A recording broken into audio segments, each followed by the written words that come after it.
Mamma mia, salut les amis et bienvenue dans cette nouvelle vidéo des Teachers du Net. Je suis Honoré Unwanou, formateur et développeur web. Dans cette vidéo, ce que nous allons faire, c'est du CSS par la pratique. Au niveau de la page Facebook des Teachers du Net, j'ai eu à faire un post où, étant donné qu'il y avait plusieurs abonnés qui me demandaient comment m'améliorer en design, comment devenir plus bon en CSS, ainsi de suite, j'ai essayé de donner un peu la technique que j'utilisais, étant donné que moi-même je n'étais pas en griffe un expert en CSS.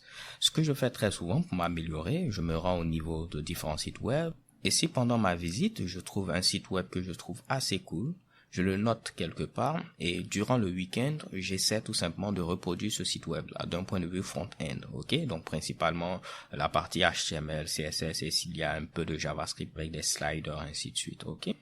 Donc une fois que moi je finis de coder, ce que je fais, je mets le code source du site web en question afin de voir en réalité comment est-ce que eux-mêmes ils l'avaient fait, et via ce code source là, j'apprends plein de techniques, plein de petites astuces. Bon, j'entends très souvent des personnes dire je ne suis pas très bon en design, ok? Personne ne naît avec le design. Bien sûr, il y a des gens qui auront, disons, un petit talent qui est inné, ok? On ne peut pas l'expliquer, mais tout s'apprend.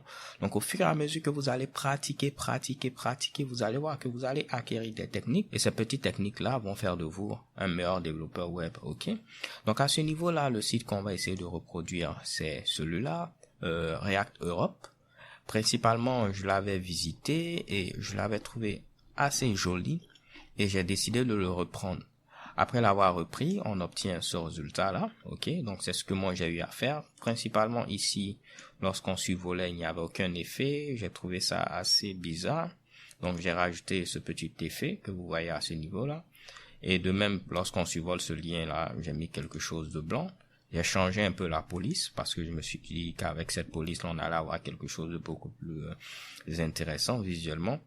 Et après ça, c'est quasiment la même chose. J'ai utilisé les mêmes images, je les ai téléchargées. Bien entendu, les gars, il faut que ce soit clair. Vous ne pouvez pas venir sur le site web de thinkmill.com.au/React Europe. Vous ne pouvez pas venir sur ce site, reprendre le design et mettre au niveau de votre portfolio pour dire que c'est vous qui l'avez fait, ok? Ça, c'est du vol tout simplement. Vous allez ici reproduire le design à des fins d'apprentissage, pas pour dire après que c'est vous qui l'avez fait au point de le mettre au niveau de votre portfolio. Bien évidemment, avec vos amis, vous pourrez dire que vous l'avez repris, mais ne pas dire que c'est vous qui l'avez fait, ok? Donc maintenant que cela est dit, on va cesser les bavardages et passer à proprement dit au code. Donc, je vais ouvrir ici mon éditeur, c'est Sublime Text. Et au niveau ici de mon bureau, je vais créer un dossier que je vais appeler React Europe. Donc je me rends rapidement au niveau de mon bureau et je vais créer ici un dossier que je vais appeler, disons, React Europe. Donc une fois que c'est fait, je me rends au niveau de ce dossier. Vous pouvez créer le dossier graphiquement comme vous le faites d'habitude. Moi, vu que je suis sous Linux, j'ai un peu pris cette habitude-là d'utiliser la commande. Donc principalement, je vais l'ouvrir maintenant au niveau de mon éditeur de texte et on va créer un dossier qui sera un dossier CSS. On va créer un autre dossier qui sera un dossier SCSS. Je vais vous l'expliquer dans quelques instants, ne vous inquiétez pas. Et on va créer un fichier qui aura pour nom ici index.html. Au niveau ici du dossier SCSS, on va créer un fichier qu'on va appeler, disons, styles. Ok, c'est cool. .scss. Et je crois que ce sera tout. Pourquoi pas également au niveau du fichier du dossier CSS plutôt. On va créer un fichier qu'on va appeler ici style.css. Donc, je vais vous expliquer à quoi sert ce dossier SCSS. SCSS, c'est du SAS, ok? Vous pouvez voir le SAS comme du CSS avancé si vous n'avez jamais entendu parler de SAS. Lorsqu'on va ici coder, vous allez voir à quoi cela sert. Par exemple, au niveau de CSS, qu'est-ce qui se passe si j'ai par exemple un H1 et je veux pouvoir, via un sélecteur, cibler un lien qui se trouve au niveau d'un H1. Vous voyez que vous devez mettre ici H1A. Ok, et si on veut styliser le H1, on va mettre ici H1 et styliser aussi le H1. Avec SAS par exemple, je pourrais mettre ici H1. Je vais styliser ici mon H1, mettre les propriétés, les valeurs, ainsi de suite. Et si je veux styliser mon lien qui se trouve au niveau d'un H1, je pourrais mettre ici A. Et lui, il saura directement que je veux parler du lien qui se trouve au niveau d'un H1. Donc, il y a ces petites techniques-là qui permettent d'aller vite. Bien entendu, ça, ce n'est que un petit michi-bichi, mais comme vous pouvez l'imaginer, il y aura plein d'autres avantages à utiliser ici SAS, ok? Par exemple, les mixins, ainsi de suite. Là, ce n'est pas un cours sur SAS, donc principalement, si je rajoute des éléments qui méritent explication, je vais donner ici ces explications-là. Ne vous inquiétez surtout pas. Donc là, j'utilise un logiciel qui a pour nom ici Koala. Koala, vu que le navigateur il ne comprend pas SAS, le navigateur comprend simplement HTML, CSS, JavaScript. Donc à ce niveau-là, il faudra convertir notre code SAS en code CSS. Donc j'utilise ici Koala qui va convertir mon code SCSS en code CSS. Si vous n'avez pas Koala, vous pouvez normalement ici le télécharger au niveau de Google. Si vous tapez ici Koala, vous allez avoir ici ce site web là, koala-app.com. Moi, je suis sous Ubuntu, donc il me présente ces liens-là. Si vous êtes sous Windows, il va vous présenter les liens de Windows. Mais si c'est pas le cas, vous pouvez cliquer à ce niveau-là, ok, survoler, et vous allez choisir Windows tout simplement. Donc, moi, je l'ai téléchargé, je l'ai installé. Là, je vais enlever ce Mitsubishi là et enlever également ceci. Donc, par défaut, on se retrouve avec cela. Ce que je vais faire, je vais cliquer ici. Je vais rechercher mon projet qui se trouve au niveau du bureau. Je rentre dans le dossier SCSS et je vais dire que c'est dans ce dossier-là que vont se trouver mes fichiers SCSS. Et automatiquement, il se dit que lorsque mon fichier sera compilé, il va alors mettre le résultat compilé au niveau d'un fichier style.css comme ceci. Ok? Moi, je veux que ce soit le fichier qui est présent au niveau du dossier CSS. Donc, je vais cliquer ici pour modifier, pour dire que ce n'est pas au niveau de ce dossier que tu vas créer le fichier style.css, mais tu vas le créer au niveau de ce dossier CSS là. Et le fichier aura pour nom ici style.css. Et je fais ici replace. Donc là, je vais supprimer les premiers fichiers qu'il avait créés juste parce qu'il ne savait pas qu'il devait les mettre au niveau de CSS. Ce qui est intéressant, c'est quoi? Vous pouvez cliquer là et activer l'autocompilation. Comme vous pouvez le voir ici, autocompile. Je vais activer également l'autopréfixe. Ok, comme ça, s'il y a des préfixes de browser qu'il doit rajouter, il le fera.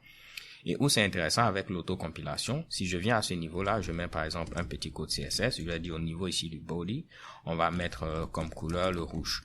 Dès que je fais enregistrer, comme vous pouvez le voir à ce niveau-là, il fait la compilation pour moi. Donc si je disais au niveau du body, par exemple, on a un H1 et on va mettre ici comme couleur le bleu, vous allez voir automatiquement, il va convertir cela en CSS pour dire que body color red, mais là il a mis, comme vous pouvez le voir, body H1 color blue.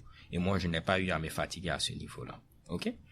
Donc les gars, maintenant que tout cela est clair, je peux venir au niveau du fichier index.html et on est parti.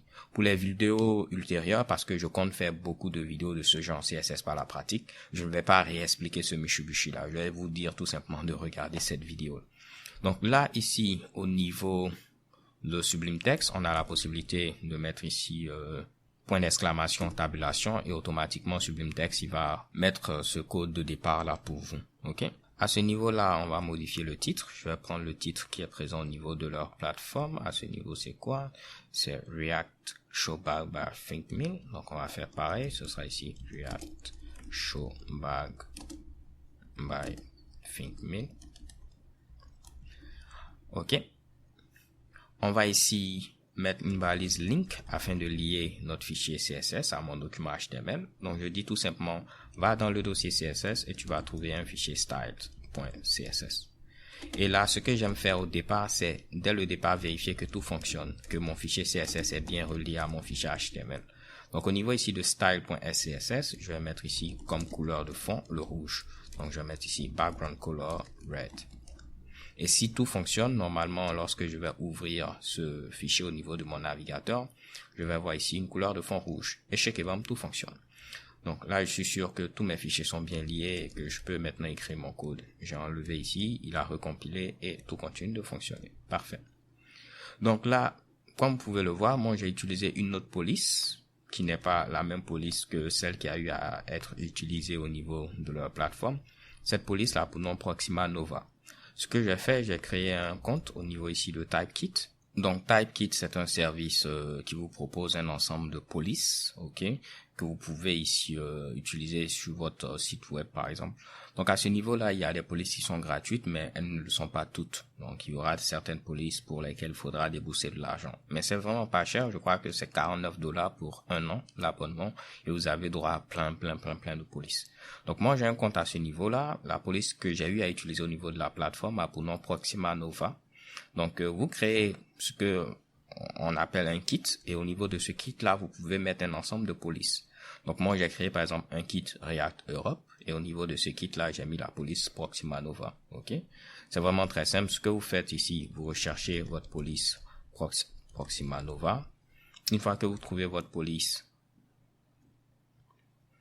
vous n'aurez qu'à cliquer à ce niveau-là, Use Font, et vous allez pouvoir venir au niveau de Web, dire que vous souhaitez l'ajouter à un kit. Moi, j'ai dit que je veux l'ajouter au kit React Europe, et j'ai fait ici Save. Maintenant, après, une fois que j'ai mon kit qui a été créé avec cette police à l'intérieur, je peux venir cliquer, et normalement, à ce niveau-là, je pourrais faire Publish afin de publier mon kit, et venir ensuite au niveau de Embed Code, et on va me donner ce code-là que je dois copier et coller au niveau ici de mon éditeur. Donc, bien sûr, ce code ne va pas fonctionner pour chez vous. Donc, si vous essayez de l'utiliser, cela ne va pas fonctionner. Donc, si je ferme ceci, je viens au niveau normalement de ma page qui est présente à ce niveau-là. Je vais utiliser la police Proxima Nova afin de tester que tout fonctionne. Donc, je vais dire que tout simplement body, font family, et je vais mettre ici Proxima Nova. Et si Proxima Nova n'est pas là, on va utiliser Helvetica. Si Helvetica n'est pas là, on va utiliser une police sans sérif. Donc, je viens à ce niveau-là, j'actualise et vous voyez, j'ai Proxima Nova qui peut être utilisé. Donc, on va maintenant ici essayer, je vais fermer ce que moi j'ai eu à créer, fermer Koala, fermer Typeit et on est parti. Donc, premièrement, comme vous pouvez le voir, on a ici un petit logo à gauche, on a également ce lien-là à droite.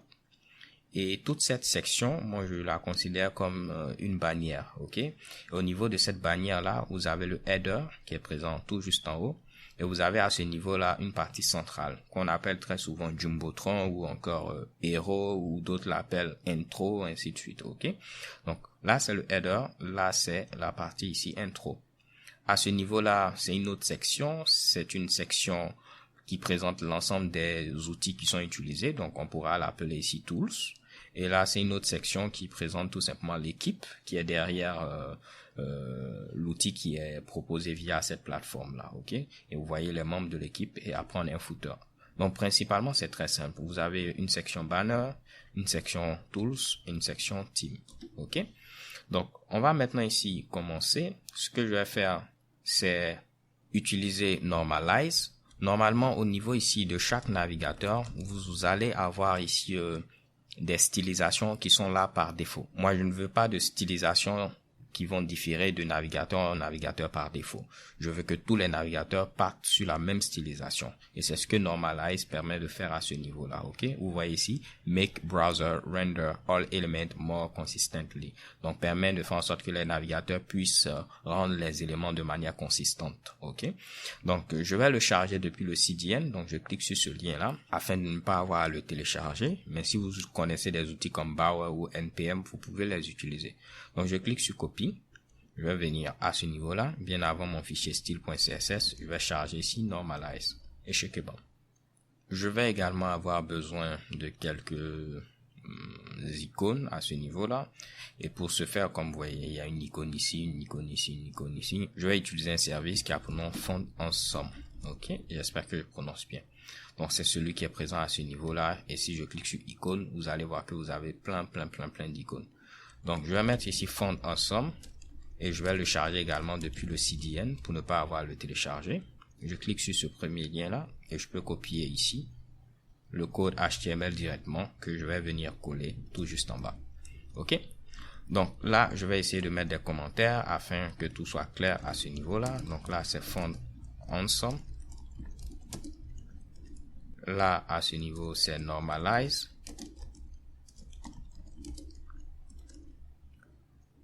Ici, ce sont mes propres style sheets.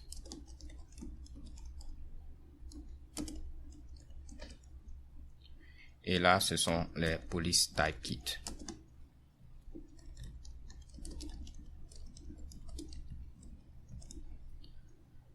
Donc, maintenant que tout cela est clair, on va commencer. Comme je l'ai dit, on aura une section banner. Donc, je vais mettre ici banner, ce qui va me créer un div avec la classe banner. Pour ceux qui se demandent comment j'ai fait ici .banner, j'ai utilisé un plugin qui a pour nom ici Emmet. Donc, si vous avez Sublime Text ou encore Atom, vous pouvez installer ici Emmet, ce qui va vous permettre, par exemple, si je voulais avoir 5 liens, je fais A fois 5 et j'ai 5 liens comme ceci. Donc, là, je mets ici banner et au niveau de notre bannière, si on regarde à nouveau, on aura ici un header qui représente ceci. Donc, je vais mettre ici header. Ensuite, au niveau de ce header, je vais mettre ici, pourquoi pas un wrapper. Je vais vous expliquer à quoi sert le wrapper dans quelques instants. On aura ici un lien, puis il y aura, je vais mettre ici brand. Lorsqu'on clique, il va rediriger nulle part. Et on va écrire à ce niveau-là, ThinkMill. Ok. Donc là, j'ai mis à ce niveau-là un lien. Vous voyez qu'on a ThinkMill et on a aussi ce petit truc là, ce petit cercle là avec TM à l'intérieur. Donc bien avant de mettre ThinkMill, je vais mettre un span qui aura ici un TM à l'intérieur. Le wrapper, si vous remarquez, si je viens à ce niveau-là, vous voyez que la page, elle ne commence pas à ce niveau-là, ok? Elle a une taille qui est limitée, ok? Elle est dans un wrapper, il y a un margin à gauche, un margin à droite. Donc c'est ce wrapper-là, on va l'utiliser afin de faire en sorte que on ait le même Mitsubishi. Donc on aura un autre lien à ce niveau-là qui aura une classe, un dièse ici, qui aura une classe et cette classe-là, je vais mettre pourquoi pas back button. Et ce que je vais mettre à ce niveau-là, ce sera back to ThinkMill. Je crois que c'est ce qui était là. Ok, back to ThinkMill. Donc, c'est un lien qui permet de revenir au niveau de leur site web. Donc, là, je mets celui-là et il y a une petite flèche ici. Et pour utiliser cette flèche-là, on va utiliser Font Ensemble qu'on a déjà chargé. Et j'avais vu que c'était FA Angle Left. Donc, si vous n'avez jamais utilisé Font Ensemble, il peut être intéressant de vous montrer. Si je mets ici flèche, en anglais c'est arrow, j'espère que je prononce bien. Et vous voyez que vous aurez ici plein de polices avec des flèches. Mais ce que nous on cherche c'est angle. Et vous voyez, vous avez ce Mitsubishi là, angle left. Et si vous voulez l'utiliser, on vous donne le code que vous devez utiliser. C'est ce code là.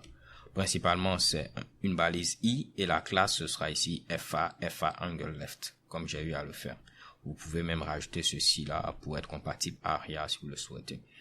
Donc là, normalement, je vais venir au niveau du navigateur, on va voir déjà le résultat. Donc là, on a nos deux liens, on a TM ThinkMill, on a notre flèche et puis Back to ThinkMill. Ça commence déjà pas mal. On va ensuite continuer. Ceci, je l'ai mis au niveau d'un header. Pourquoi pas au niveau de ce header, on va donner un identifiant. Ce sera le top header afin de pouvoir le styliser de manière beaucoup plus spécifique. On a après l'intro. Donc, je vais mettre une autre balise div. Après ici, mon header. Toujours au niveau de banner, je vais mettre un div qui aura la classe intro. On va utiliser également le wrapper afin que cela soit centré.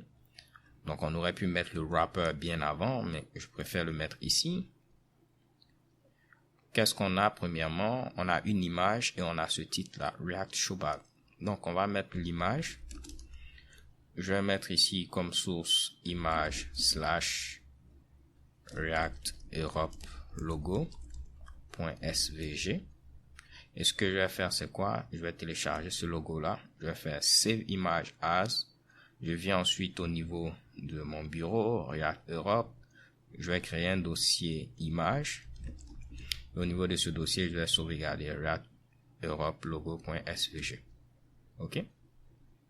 Donc, une fois que je l'ai sauvegardé à ce niveau-là, Alt, c'est très important de la mettre pour les personnes qui sont aveugles. Au moins, ces personnes-là sauront ce que vous avez eu à mettre ici, puisqu'elles ne verront pas l'image. Donc, je peux écrire quoi? On va écrire, par exemple, React Europe, tout simplement. OK? On aurait pu mettre ici logo React Europe, mais je ne sais pas réellement si c'est leur logo. On va mettre ensuite title, React Europe. J'aime bien mettre l'attribut title, ce qui va faire que lorsque vous allez survoler l'image, cela va apparaître. On va donner une classe à notre image afin de pouvoir la styliser et j'ai donné comme classe ici logo. On va tester, je viens ici, j'actualise et vous voyez on a notre image, mais elle est grande. Et ici vous ne la voyez pas bien parce que l'image est un peu transparente, ok? Parce que si je mets un fond noir, je vais mettre ici une couleur de fond noir. C'est ici 000. Vous allez voir à ce niveau que l'image va mieux apparaître, ok? Comme l'image est blanche à ce niveau-là et que le fond est blanc pour l'instant, on ne voit pas. Mais lorsqu'on va mettre la couleur bleue, après cela va devenir beaucoup plus visible. Pas de souci, on va continuer. J'ai fini de mettre mon image, je dois mettre ici ce titre-là qui est React Showbag. Donc, je descends après avoir mis IMG.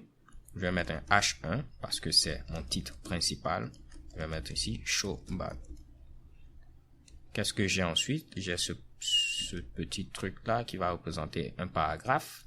On aurait pu mettre un H2 comme sous-titre, mais là je ne pense pas que ce texte est vraiment important, donc je vais mettre simplement un paragraphe. Donc là, principalement, on a fini de mettre ces trois Mitsubishi, juste pour vous montrer où est-ce qu'on en est. Si je tente de descendre à ce niveau-là, vous voyez React Showbag et notre petit paragraphe. Donc moi, principalement, c'est comme ça que je fonctionne. Je finis le code HTML d'une section et après je passe au code CSS. Je finis le code HTML d'une autre section et je passe au code CSS et ainsi de suite. Donc là, on va mettre maintenant nos trois boutons. Ça, ce sont des boutons qui permettent de pouvoir cloner. Donc principalement télécharger des Mitsubishi. Ok. Donc ce que je vais faire, c'est quoi? Je vais mettre au niveau de mon wrapper, toujours au niveau de intro, un div qui aura la classe download buttons. Ok. Je préfère utiliser un underscore en lieu de place d'utiliser un tiret. Et là, on aura ici trois liens. À chacun de ces liens-là, je vais leur donner une classe button, ce qui va me permettre de les styliser. Pour le premier bouton, on a clone API, clone app, get sketch files. Et on a des icônes pour chacun. Donc, on est parti. Là, je vais mettre une icône. La première icône, c'est l'icône de GitHub. Je vais mettre ici FA GitHub. J'ai déjà eu à l'utiliser, donc je sais un peu. Donc, je connais ici le nom. Ici, je vais mettre à ce niveau-là un span qui va contenir mon texte qui est ici clone API. On va essayer de copier ceci, de coller. Le deuxième, c'était clone app, si je ne me trompe pas.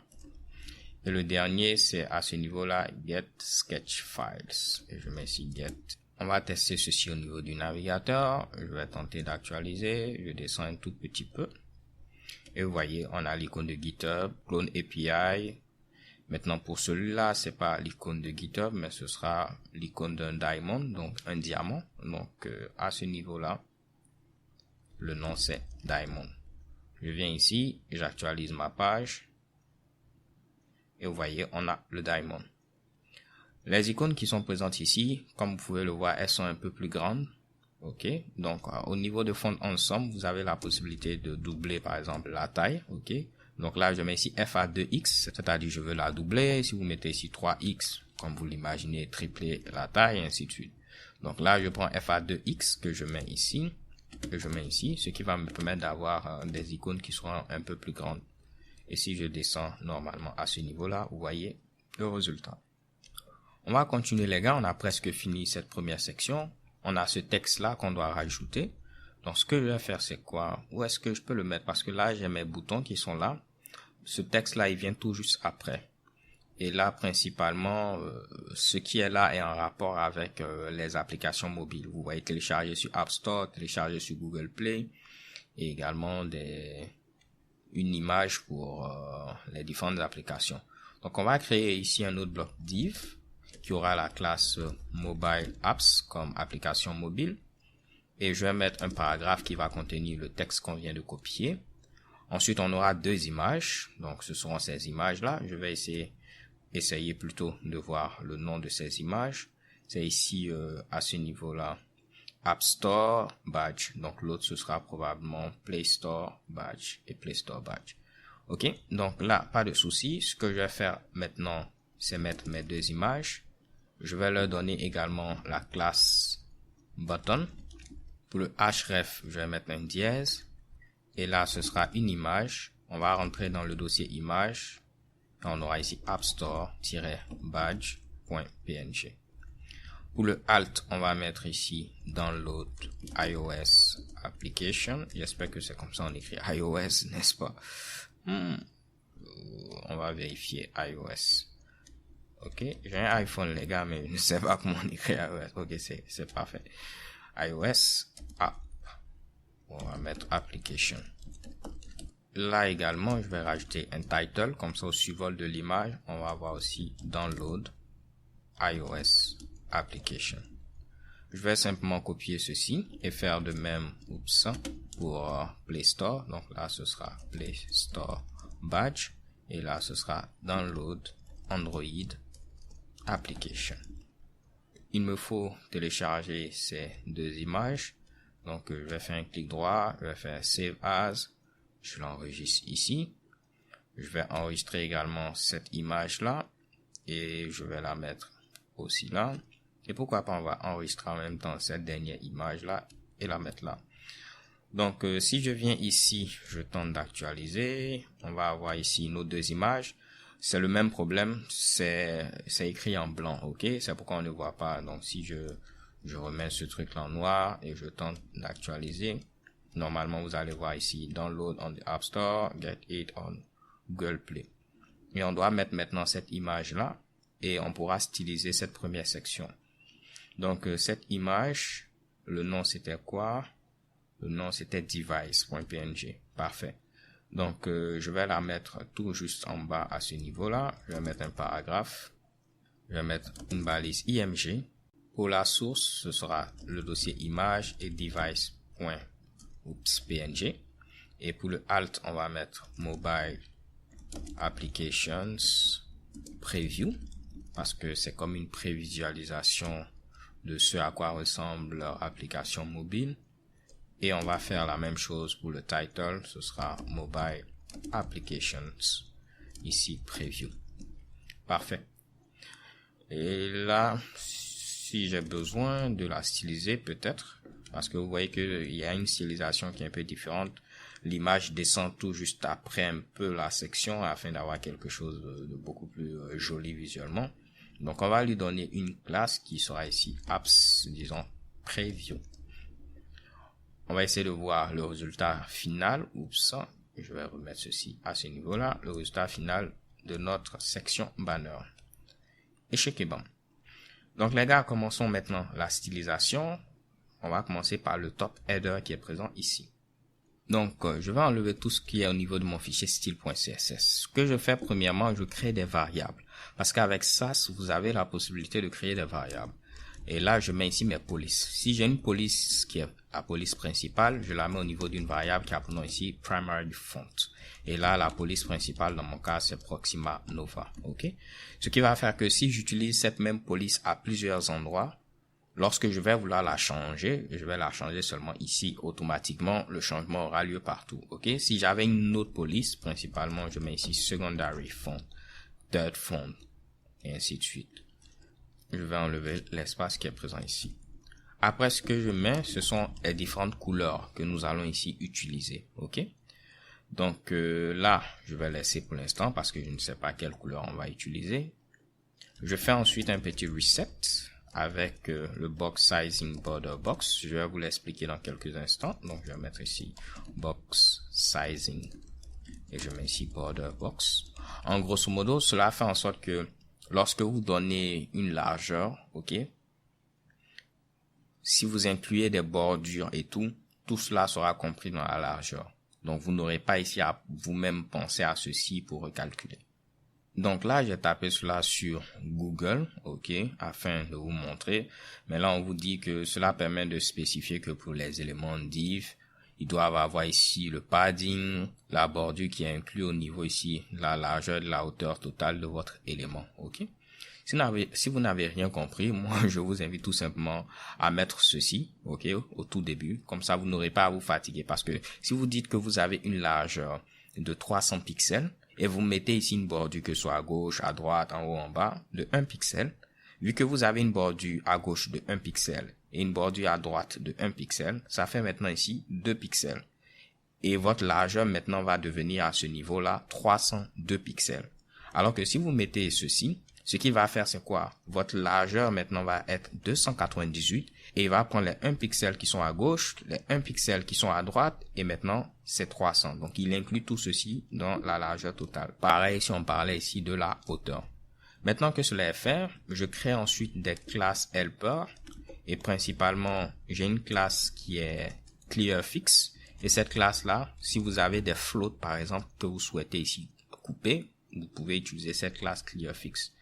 Donc là, je mets un clearFix before, un clearFix after. On aura ici content qui sera un espace, display table. Et après, je mets ici clearFix after clear buff. Donc ce code là principalement, comme je vous l'ai dit au début, je ne suis pas un expert CSS. Je ne peux pas réellement vous expliquer dans les détails ce qu'il fait. Tout ce que moi je sais, c'est que lorsque j'ai mes floats et que je ne veux plus que mes éléments continuent à flotter, en grosso modo, je mets clearfix avec ce Mitsubishi là. Je l'ai trouvé au niveau d'un article, j'ai retenu un peu ceci, ce qui fait que je peux taper maintenant directement. Et si je veux l'appliquer, je vais mettre un clearfix par exemple ici, je n'aurai qu'à mettre ici clearfix. Et automatiquement, si les autres éléments flottaient et que cela flottait également, cela ne va plus flotter. En grosso modo, c'est ça. Donc, vous voyez les gars, je ne suis pas un expert. Là, on va maintenant ici dire à quoi sert notre classe wrapper. Principalement, on va donner une largeur de 1040 pixels. On va dire la largeur maximale, ce sera ici 90%. Comme ça, ce qui va faire que jamais ça ne va être 100%. Mais nous, la largeur qu'on veut, c'est 1040 pixels. Si on a un écran qui ne peut pas faire 1040 pixels, on va dire au maximum, alors tu vas prendre 90% de la largeur qui est disponible. C'est pourquoi on a mis ici max width. Et pour que tout soit centré, on va mettre un margin auto. Et je mets ici 0 pour que en haut et en bas, le margin soit de 0 et à gauche à droite, le margin soit auto, ce qui va faire que mon bloc sera centré. Après, j'ai une section que j'appelle très souvent Main Styles, où je peux maintenant commencer à mettre mes styles pour le body, ainsi de suite. Donc, pour le body, à ce niveau-là, comme on avait eu à faire, je vais mettre premièrement le font family, seulement que cette fois-ci, je vais utiliser ma variable que j'avais eu à définir plus haut, qui était ici primary font. Donc, ici, c'est comme si j'ai mis Proxima Nova. Et je vais dire, s'il n'y a pas Proxima Nova, tu utilises Helvetica. S'il n'y a pas Helvetica, pourquoi pas, tu prends Arial. S'il n'y a pas Arial, on va prendre Lucida Grand, qui est aussi cool. Si tout ça n'existe pas, mon gars, tu prends ici sans serif. Si je viens maintenant à ce niveau-là, on va tenter ici d'actualiser notre page. Vous voyez que mon bloc est maintenant centré et cela est dû au wrapper qui fait en sorte que notre bloc est centré. Mais l'image est trop grande, c'est pourquoi vous avez ce scroll-là. Mais lorsqu'on va diminuer l'image, vous n'aurez plus ce scroll-là. Ensuite, si je viens ici, vous voyez qu'on a un fond pour toute la page qui est un fond un peu gris.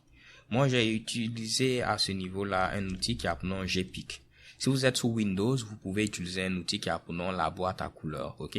Et lorsque vous survolez, il va vous donner un peu la couleur qui est utilisée à ce niveau-là. Là, vous voyez que par exemple, il met F9, F9, F9, ok? Donc, je peux venir normalement ici. Je vais mettre ici background color et je vais mettre F9, F9, F9, ok? Et ce qui va faire que si je viens ici, je tente d'actualiser, c'est cette couleur qui est utilisée. Mais comme je vous l'ai dit, pour mes couleurs également, j'aime utiliser des variables. Et là, je vais mettre ici gray. Et vu que gray n'existe pas, c'est pourquoi il a mis cette erreur là. Et au niveau de color, je vais dire que j'ai une couleur grise. Et je colle maintenant ceci. Normalement, cela va continuer ici de fonctionner. Parfait.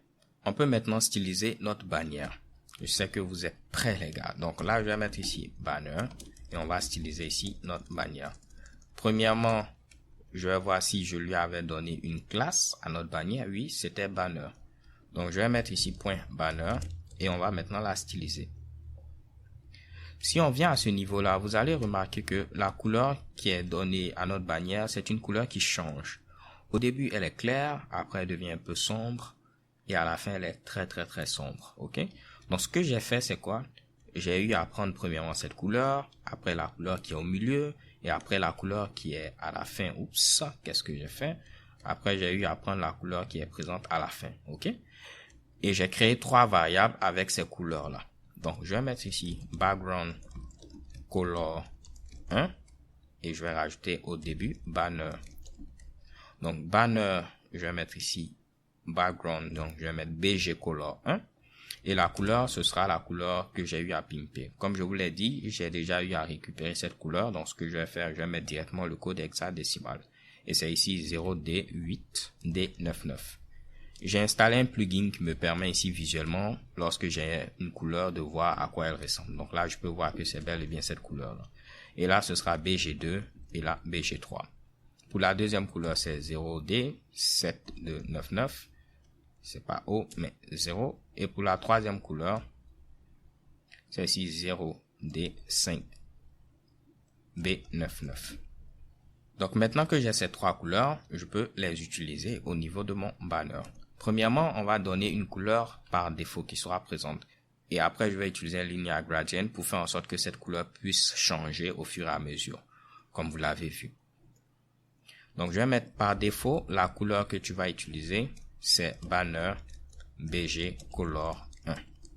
OK? Donc, si je viens normalement ici et que je ne me suis pas trompé, vous voyez que on a maintenant cette couleur-là qui est utilisée pour notre banner par défaut. Ce que je vais faire, c'est quoi? Je vais maintenant faire en sorte que cette couleur puisse changer au fur et à mesure. Et pour ce faire, vous pouvez utiliser le linear gradient. Je vais vous montrer comment le faire. Vous mettez ici background image. En lieu et place de mettre une URL, vous allez utiliser le linear gradient. OK? Par défaut, il va le faire verticalement. Là, je vais appuyer entrée et je vais mettre tabulation. Waouh, qu'est-ce qu'il me fait ici? Au moins, ça me permet de vous expliquer quelque chose. Vous voyez, ça, ce sont des préfixes. Au début, lorsque le linear gradient était sorti, il n'était pas disponible au niveau de tous les navigateurs. Donc, si vous voulez qu'il soit supporté, par exemple, au niveau de WebKit, donc c'est Google Chrome et Safari, vous mettez à ce niveau-là WebKit. Si vous voulez qu'il soit supporté au niveau d'Opera, vous mettez ici O. Si c'était Mozilla, c'est MZ. Et si c'était ici Internet Explorer, c'était MS, si je ne me trompe pas. OK? Mais principalement, actuellement, il est supporté, donc on peut mettre simplement linear gradient et l'utiliser. Le truc, c'est que si je fais tabulation dans mon cas, il va mettre ceci, donc je vais mettre des espaces afin de ne pas avoir à me fatiguer. Si vous voulez voir si quelque chose est supporté, vous pouvez utiliser un service qui a pour nom ici Can I Use, OK? Et puis là, je vais mettre par exemple linear gradient. Et il va vous dire au niveau de tel navigateur c'est supporté, au niveau de tel autre navigateur c'est pas supporté. Mais vous voyez que ici principalement depuis au niveau de Internet Explorer 11 c'est supporté et au niveau de Firefox c'est supporté, et ainsi de suite. Principalement partout c'est maintenant supporté. Mais ce qui est intéressant c'est qu'au niveau ici de mon outil Koala, vu que j'ai mis auto préfixe, lorsqu'il va compiler, lui-même va ajouter les préfixes si on a besoin de les mettre. Donc là, ce que je vais dire, je vais faire un linear gradient. Donc gradient en français, c'est gradient, ok? Donc on pourra ici changer la couleur. Ce que je vais dire, on va commencer avec la couleur BG color 1. Ensuite, tu vas changer cette couleur maintenant avec, ce truc-là est vraiment énervant les gars, désolé. Ensuite, on va utiliser BG Color 2 et après BG Color 3. Maintenant, ce qu'il faut lui dire, c'est à partir de quel moment on commence à utiliser BG Color 1, BG Color 2, BG Color 3.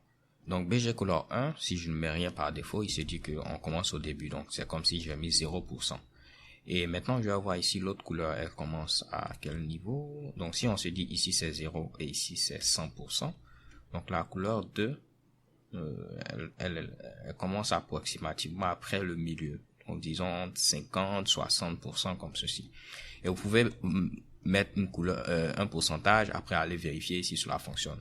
Et pour la dernière couleur, si vous ne mettez rien, il se dit que c'est 100%. Donc on va commencer avec la couleur 1, à partir de 60%, on commence avec la couleur 2 et après on termine avec la couleur 3 et il saura ce qu'il va faire. Donc si je viens à ce niveau-là, je vais tenter ici tout simplement d'actualiser. Vous allez voir, on va changer un peu avec les couleurs. Je ne sais pas si vous voyez, mais à la fin, on a cette couleur qui est beaucoup plus sombre. Au début, on a cette couleur qui est beaucoup plus claire. Et après, on a ce changement-là qui est effectué sans problème. Donc, maintenant que cela est fait, on va styliser notre top header qui est présent ici. Je vais essayer de regarder comment il l'avait fait. Donc on a ceci, on a un cercle, think mill, cela à droite, et on a un petit trait qui est présent en bas à ce niveau-là. Ok. Donc commençons à voir à ce niveau notre top header. Je lui avais donné un identifiant top header. Donc je suis au niveau de banner, c'est-à-dire que je peux continuer en disant le top header qui se trouve au niveau ici de banner. Ok. Puisque top header est dans banner. Et là, qu'est-ce qu'on va faire ici? Premièrement, faudrait pas qu'il soit trop collé en haut, donc il faut laisser un petit padding et je vais mettre ici un padding de 0.7 em, donc 0.7 em en haut et en bas. Maintenant à gauche et à droite on ne laisse aucun padding, donc je mets ici 0. Après il y a une petite bordure qui est présente en bas à ce niveau là, donc je vais mettre ici border bottom et ce sera un pixel solide. Et là, il faudra également pimper cette couleur-là avec cet outil-là, ok? Donc vous pouvez venir voir c'est quelle couleur et l'utiliser. Donc moi j'ai déjà eu à le faire et cette couleur là, je vais lui donner un nom qui est Super Light Blue. Et si je remonte, je dois définir cette couleur, sinon Koala va se fâcher. Donc Super Light Blue, et cette couleur ce sera quoi à ce niveau là? Ce sera 23952. Ok. Tentons de voir le résultat ici pour voir si on a cette bordure. Et vous voyez, chez Kebam, on a cette bordure et on a notre padding en haut et en bas. Parfait. On continue les gars. On a déjà fait un bon début ici. Je suis très content. Ensuite, on va styliser les liens qui se trouvent à l'intérieur de notre top header, c'est-à-dire à ce niveau-là. Donc, on a ce lien ThinkMill et ce lien qui est présent ici, back button. Ce premier lien, je lui ai donné une classe brand et celui-là, back button. Au moins, je vais les retenir. On va changer premièrement ici la taille des caractères. Donc, je vais mettre ici font size. On va donner une taille un peu plus grande. On va mettre ici 1.1 EM. J'actualise. C'est bien. Ensuite, on va changer la couleur. La couleur, ce sera ici light blue. Ce sera une autre couleur que je vais devoir définir à ce niveau-là, light blue. Et pourquoi pas, je vais définir toutes les couleurs en même temps, vu que je les ai déjà pour ne pas remonter, descendre, ainsi de suite. Donc là, ce sera ici 82. C4CA. Oups, là j'ai mis un point virgule. Ensuite, on aura une autre couleur qui sera à ce niveau-là, green. Et ce sera dièse 2B64 7B. On aura ici le noir. Je peux directement mettre dièse 00, mais je préfère mettre ici black. Et si j'ai la couleur blanche également, je préfère mettre ici white. Ok? Comme ça, si après je veux changer pour un noir moins foncé, je change simplement cette variable là au lieu de changer tous les 00. On aura après un light gray, donc je vais mettre celui-là en haut à côté du gray, donc je mets ici light gray. Et ce sera un C4 E4DB. On aura aussi un dark gray. Et ce sera du CCC. Donc, si vous mettez ici 3C, il sait qu'il doit dupliquer C, ok? Donc, je peux mettre CCC comme ça, c'est la même chose. Et pour terminer, on aura ici le bleu, je vais mettre ici blue, pas ici du 05 76A0. Pour mon black, en lieu de place de mettre le noir, je vais mettre ici 555. Et pour mon blanc, ce sera ici FFF. Donc là, vous voyez, par exemple, le noir, j'ai mis un truc qui n'est pas tout noir. Mais dans mon cas, je sais que cela représente, par exemple, le noir. Donc là, normalement, je n'aurai plus de problème. La couleur de mes éléments vont changer. On a cette couleur-là qui est quasiment la même couleur qui est utilisée ici. Comme je vous l'ai dit, je l'ai simplement pimpé avec l'outil. Et puis, j'ai eu la couleur en question. À chaque fois, je déplace ceci sans le savoir. On va maintenant mettre le cercle qui est présent ici, au niveau de ThinkMill. On est parti. Donc, si on revient ici, la classe était brand pour notre lien. Donc, je vais mettre quoi ici? Je vais mettre un e-commercial brand. Là, si vous mettez ici e-commercial représente l'élément dans lequel vous vous trouvez. Donc, je dis le lien qui a la classe brand. Donc, c'est tout simplement ce lien qui est présent ici. Donc, pas de problème. Qu'est-ce que je vais faire ici? Je vais mettre un float left afin de le faire flotter à gauche. Et celui-là, il aura un float right. Comme ça, il est à droite et celui-là à gauche. On va enlever ici les traits qui sont présents en bas, vu qu'on ne les a pas. Donc là, je vais mettre ici un text decoration none pour ne pas avoir les traits qui étaient présents en bas à ce niveau-là. Et chez Kebam. Donc, vu que j'ai fait maintenant mon float left, on va changer ici le font weight afin de le rendre un peu plus gras. Donc, je vais le mettre à 600.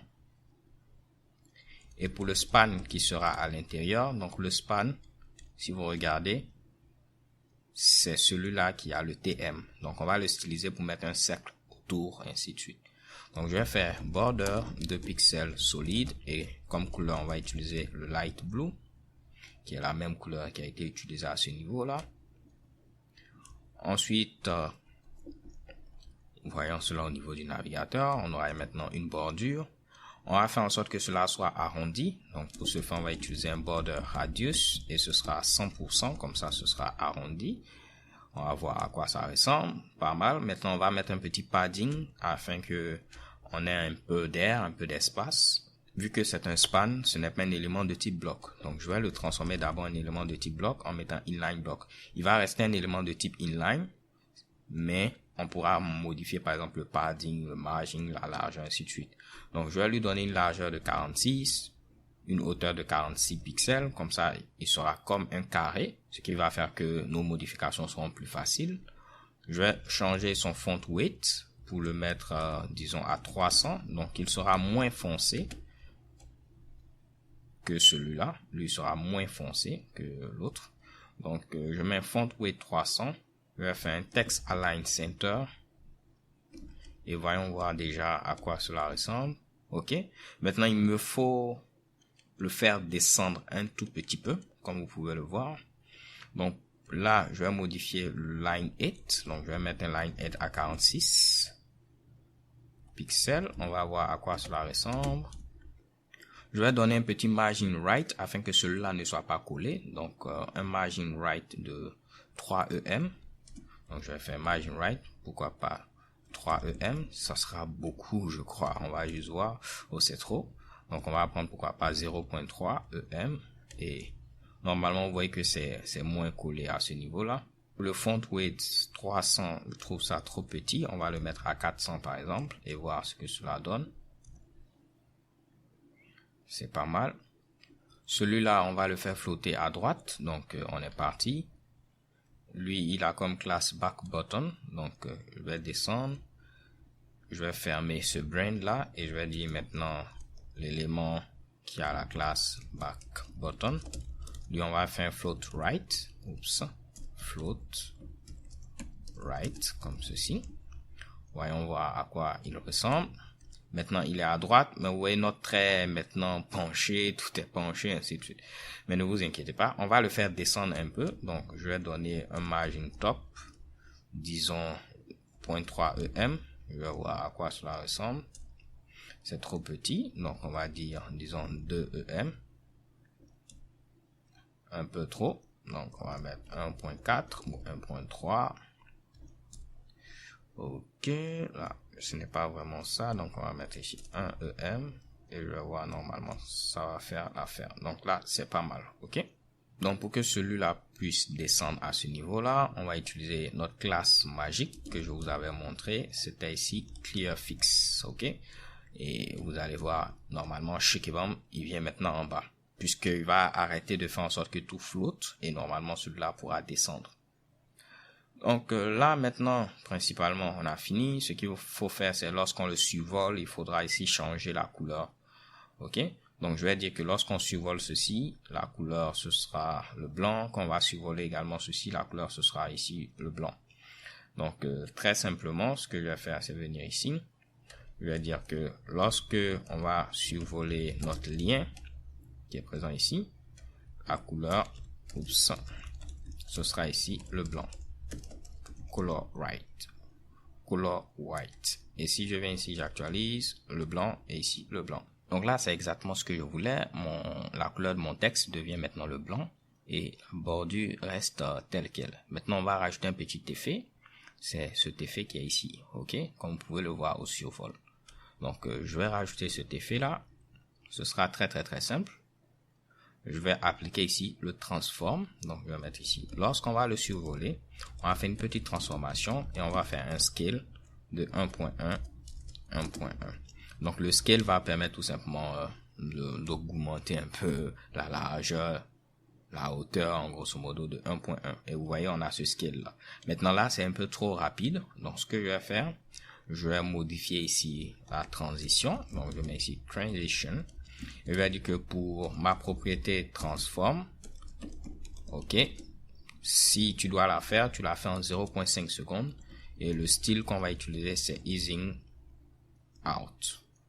Et si je viens ici, maintenant il va prendre 0.5 secondes pour me donner cet effet là. Mamma mia. Ok, donc là on a fini de faire ce Mitsubishi là. On va maintenant ici continuer. l'image, elle était trop grande. Il faudra ici la diminuer. Donc, on est parti. Je viens ici. Et là, j'avais donné comme classe intro. OK. Donc, je peux dire intro. Et l'image qui est ici, c'est logo qui est la classe. Parfait. On va fermer ceci. On va replier ceci qui était le top header. L'intro se trouve toujours au niveau de banner. Et on va faire comme cela. Parfait. Donc, au niveau de l'intro, ce que je vais faire premièrement, c'est donner un petit padding parce que là, c'est un peu trop collé. Donc, je vais faire ici padding. Je vais dire en haut, on va donner un padding de 3.5 EM. Et pour les autres, ce sera ici 0. Donc, on donne un gros padding en haut. À droite, on ne met rien. Aucun padding. En bas, aucun padding. À gauche, aucun padding. Ce qui va faire que notre élément va descendre un tout petit peu. Ensuite, on va tout aligner au centre parce que là, c'est à gauche pour l'instant. On va tout mettre au centre. Donc, je peux mettre ici un text align center. Comme ça, tout sera maintenant ici centré. Donc, l'image est centrée, le texte est centré, tout devient centré. Parfait. On va modifier la couleur du texte parce que pour l'instant, c'est le noir. On va mettre ici du blanc. Je vais mettre ici white. Si je viens à ce niveau-là, je tente d'actualiser comme couleur de texte. C'est maintenant ici le blanc, comme vous pouvez le voir. OK.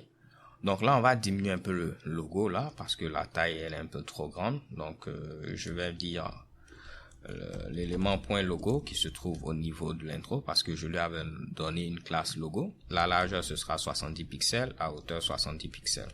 Comme ça, il va devenir un peu trop petit. OK, parfait. Maintenant, là, ce qu'on va faire, on va s'intéresser au H1 parce qu'il est un peu trop petit à mon avis. Je vais essayer d'augmenter un peu ce Mitsubishi là. Donc, je vais mettre ici H1. Et pour mon H1, on va faire un font size. C'est font size. Disons 2.5 EM. Si vous voulez apprendre la différence entre EM et pixel et REM, vous pouvez taper au niveau de Google. Normalement, vous allez avoir un résultat. OK? Mais si vous souhaitez avoir un tutoriel là-dessus, n'hésitez pas à me le dire. Donc là, il est beaucoup plus grand et j'aime bien cela. Maintenant, je trouve que l'espace qui est ici est un peu trop. On va le diminuer parce que là, c'est un peu beaucoup. Donc, je vais faire un margin de 0.3 EM en haut et en bas, à gauche, à droite, 0. Comme ça, il va diminuer un peu l'espace qui est en haut. OK? On va s'intéresser maintenant à notre paragraphe. Là, il est un peu trop long. On va diminuer la largeur. Comme ça, il ne va pas prendre ici toute la largeur. OK? Donc, on va s'intéresser à notre texte, qui c'est le paragraphe. Si vous vous rappelez, à ce niveau-là, j'avais mis ici un P. Et ce que je vais faire, c'est quoi? Modifions d'abord la largeur. On va mettre ici 700 pixels parce que la largeur totale, on avait pris 1440. 700, je trouve ça raisonnable. Ensuite, on va le centrer. Donc, pour le centrer, on n'aura qu'à faire margin 0 auto. Comme ça, ce Mitsubishi sera centré. Maintenant, si on a un écran de moins de 700 pixels, on va dire que ce que tu vas faire au maximum, tu vas prendre 70% de la largeur de l'écran. OK? Donc, vu que ici, moi, j'ai un grand écran, OK, vous ne voyez pas ce changement-là à s'appliquer. On va ici modifier, pourquoi pas, le line 8 parce que le texte est un peu collé. Vous voyez celui qui est en haut et celui qui est en bas. On va modifier le line 8 pour qu'il y ait beaucoup plus d'espacement verticalement. Donc, je vais faire line 8 et je vais mettre, disons, 1.5 et on va voir le résultat. Si j'actualise, voilà, on a un peu plus d'espacement. Ce que je vais faire, c'est modifier également la taille des caractères. Donc, je vais faire un font size et on va mettre 1.1 EM. Et si je viens ici, j'actualise. Vous voyez que là, on voit beaucoup plus notre texte. Mais là, il est gras, ce qui fait qu'on ne voit plus que celui-là, c'est le titre principal. Donc, on va diminuer un peu ici le font weight pour le mettre à 300. Comme ça, il sera moins gras. OK? Et là, normalement, voyons le résultat. Il est un peu toujours gras. Je vais mettre ici 100. Je vais voir à quoi ça ressemble. OK. Si on met ici 300, c'est le plus petit apparemment. OK. Mais là, c'est pas mal. Vu que je n'ai pas pu modifier le font weight, on va modifier sa couleur. Et je vais mettre ici color. Et comme couleur, on va mettre, disons, le light gray. La couleur light gray qu'on avait eu à écrire plus haut. Comme ça, il va prendre... comme ça, il ne sera pas trop l'élément principal. On verra celui-là en premier avant de voir celui-là. Je crois que c'est bon. On va maintenant laisser un peu d'espace avec ici le padding parce qu'il est un peu collé à tous ces autres Mitsubishi. Donc, je vais mettre ici un padding le point 4EM en haut. À droite, on ne va laisser aucun padding. En bas, 2EM. Et à gauche, 0. Donc, on va laisser beaucoup plus de padding en bas afin qu'il ne soit pas collé aux autres éléments. Et vous voyez chez Kebam le résultat. Donc, je crois que c'est bon pour en ce qui concerne le paragraphe. On avance bien. On va s'intéresser maintenant à nos boutons. Ok? Donc, commençons par le premier bouton. Ici, je leur avais donné la classe Download Buttons. Ok? Donc, je vais mettre tout juste en bas, point Download Buttons. Et ensuite, pour chaque bouton, je leur avais donné la classe Button. Donc, je mets ici point Button. Ce sont des liens, mais j'ai mis la classe Button parce qu'il ressemble à des boutons. On va commencer par modifier la couleur de fond parce que vous voyez que la couleur de fond est un peu différente. J'ai déjà eu à pimper cette couleur, donc je vais mettre ici Background Color. Ce sera tout simplement notre fameux Light Gray. Et on va modifier aussi la couleur du texte pour mettre du bleu. Je ne veux pas que mes éléments à ce niveau-là, soient soulignés. Donc je vais mettre ici un Text Decoration None. Maintenant ici, il faut laisser un petit padding afin d'avoir beaucoup plus d'espace. Donc, je vais faire un padding de 0.6 EM en haut et en bas. Mais à gauche et à droite, on va laisser beaucoup plus de padding. Comme vous pouvez le voir ici, on a beaucoup plus de padding à gauche et à droite que de padding en haut et en bas. OK? Donc, lorsque vous mettez ici deux valeurs, vous donnez le padding en haut et en bas et le padding à gauche et à droite. Lorsque vous mettez ici quatre valeurs, vous donnez en haut, à droite, en bas, à gauche. Vous allez voir que c'est dans le sens des aiguilles d'une montre. En haut, à droite, en bas, à gauche. Et là, c'est tout simplement en haut, en bas, à gauche, à droite. OK? Maintenant, une fois qu'on a fait ceci, on va continuer. Je vais essayer de voir à quoi cela ressemble. Tout est mal agencé. OK? Donc, ce que je vais faire premièrement, comme c'est un lien, je vais mettre Display Inline Block, comme ça, on pourra au moins modifier certaines propriétés, comme sa largeur, ainsi de suite. Je vais dire comme largeur minimale, je veux, disons, 200 pixels. Comme ça, au minimum, tous mes éléments auront 200 pixels de largeur. Et comme largeur maximale, ce sera ici 100% du bloc. Donc, au maximum, vous ne pouvez pas dépasser ici la largeur du bloc en question. Comme ça, au moins, je suis sûr que cela ne va pas se produire. On va augmenter ici la police. On va faire font size de 1.1 EM. Comme ça, on aura une police qui est beaucoup plus grande. Et si je viens à ce niveau-là, parfait. On va arrondir les bords en utilisant border radius. Et on va donner ici 4 pixels.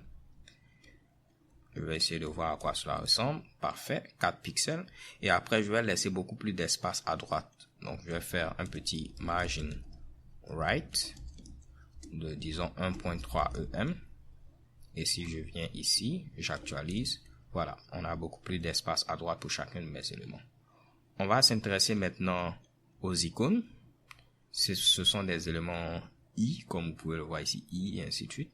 Donc, je vais dire pour les I qui se trouvent à l'intérieur de mon bouton, on va modifier la couleur. Je vais mettre ici le bleu et je vais faire un float left afin de le faire flotter vers la gauche. Maintenant, vu que celui-là flotte vers la gauche, on va faire descendre nos différents éléments. OK? Ce sera très simple. Eux aussi, on va les faire flotter vers la gauche. Donc, ceux-ci, je les avais mis dans un span. OK? Donc, je vais descendre tout simplement ici. Je vais dire pour les spans qui se trouvent dans button, eux aussi, on va faire un float left. Et on va voir déjà le résultat. Parfait. On va laisser maintenant un margin à droite pour ne pas que les deux éléments soient collés. Donc, ici, je vais faire un margin right de 0.3 EM. On va voir à quoi cela ressemble. Parfait. Maintenant, il faut faire descendre celui-là un tout petit peu. Et pour le faire descendre, on va faire un margin top à ce niveau-là. Et je vais mettre ici 0.3 EM. Je vais voir à quoi cela ressemble. C'est pas mal. Il faut augmenter un peu. Peut-être 0.5 EM. OK. Là, je trouve que c'est pas mal du tout. Maintenant, lorsqu'on va survoler, on va mettre comme couleur de fond le blanc pour qu'on sente le changement. OK. Donc, je vais dire, lorsqu'on va survoler ici notre bouton, donc là, je vais mettre ici e-commercial over. background color white. Et si on vient ici, on actualise. Maintenant, on a une couleur de fond blanche lorsqu'on survole ici nos différents éléments. Donc, on arrive à la partie où on a les applications mobiles. Ce sera très simple maintenant que vous connaissez comment cela fonctionne. Là, j'ai donné une classe mobile apps. Donc, parfait. Je vais fermer ici download buttons. Et tout juste en bas, je vais faire mobile apps. Parce que vous voyez que cela n'est pas à l'intérieur de download buttons. OK? Ce sont des éléments au même niveau. Donc, je mets mobile apps. Et ce que je vais faire premièrement, il y a de l'espace ici, alors que ici, tout est collé. Donc, je vais laisser un espace en haut. Je vais faire un petit margin. En haut, on va mettre 4EM et pour les autres, ce sera 0, 0, 0. Donc là, j'aurais pu faire tout simplement margin top 4EM, ok? Mais là, je vais être sûr que à gauche, à droite et en bas, c'est 0, ok? Et là, vous voyez, on a maintenant notre espace qui est présent ici. On va continuer. Ce que je vais faire ici, c'est modifier maintenant ce texte-là qui représente le paragraphe. Donc, je vais mettre ici un P. Je vais modifier la taille. Il est un peu trop grand à mon avis. Donc, on va mettre ici un truc de 0.8 EM afin que ce texte-là soit plus petit parce qu'il n'est pas très important. OK. Donc, 0.8 EM, c'est pas mal, je pense. Hein? Si on regarde ici, ou bien on peut mettre ici 0.9 EM si vous le souhaitez. Mais je crois que 0.8, c'est pas mal. OK. 0.9, on va garder 0.9. On va modifier ensuite le font weight pour le mettre à 400. Donc, je fais ici font weight et je mets ici 400 pixels. OK. Ensuite, on va s'intéresser à nos deux boutons qui sont présents ici. Ce sont des liens également, seulement que je leur avais donné la classe button. Donc, je vais dire au niveau de mobile apps, tous mes éléments qui auront la classe button, on va donner une couleur de fond. Ce sera ici le vert que j'avais mis dans les couleurs. Donc, j'ai mis ici green. On actualise, on a cette couleur-là, mais pour l'instant, vous voyez que cela ne s'applique pas correctement. Ce que je vais faire pour que cela puisse s'appliquer, je vais mettre d'abord ceci en display inline block. Je vais donner une largeur de 180 pixels et une hauteur automatique. Comme ça, lui-même, il va deviner la hauteur en fonction ici de la largeur. Par défaut, c'est ce qui se passe. Et vous voyez que cela ressemble à quelque chose.